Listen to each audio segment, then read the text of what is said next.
Can you become a therapist if you struggle with BPD, anxiety, depression, or any other mental illness? I'll be giving you my honest answer in today's video.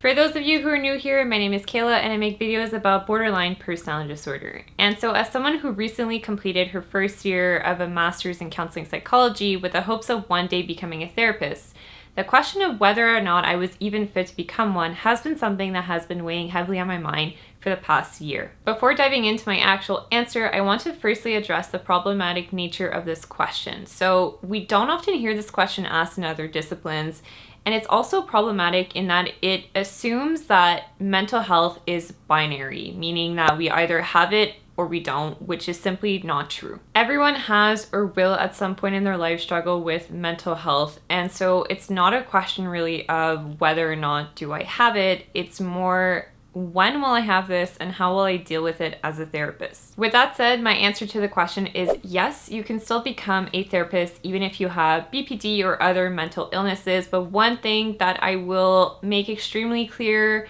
is do not go into the therapy profession to fix yourself. Studying the interventions is very different from working with someone who can help you apply them, and so education and therapy are very different from one another. And while yes, you will learn some things in school or during your own therapeutic practice that will help you deal with some issues in your life, they won't be tailored to your own personal problems and they won't help identify your blind spots that you do have. And so it's extremely important to seek help through therapy to help you work on these areas of concern. So for example, if you have BPD and you're someone who gets triggered by sexual abuse, but you're not aware of this trigger, and then you take on clients who have a history of having been sexually abused, this could trigger you, which is extremely dangerous and damaging to not only yourself, but the client in the therapeutic relationship.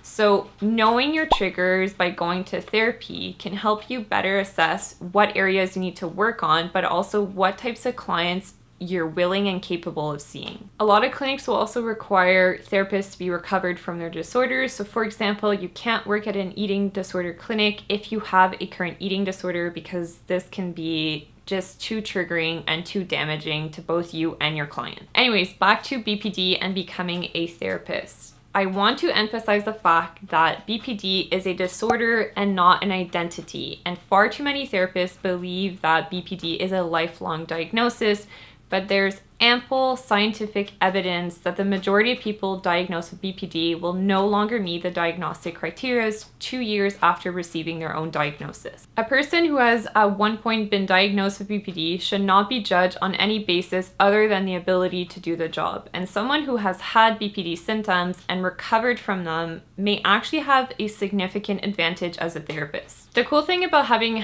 lived with a disorder is that it gives you a lot of perspective on what it's like to actually have BPD.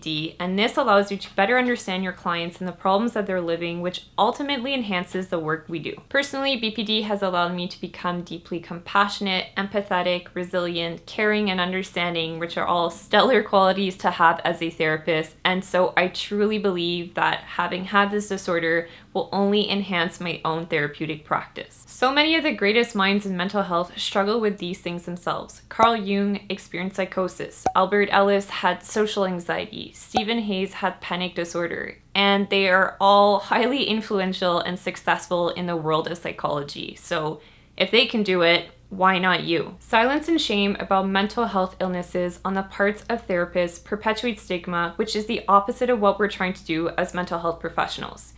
You are not your mental health illness, it's just a part of you, one part.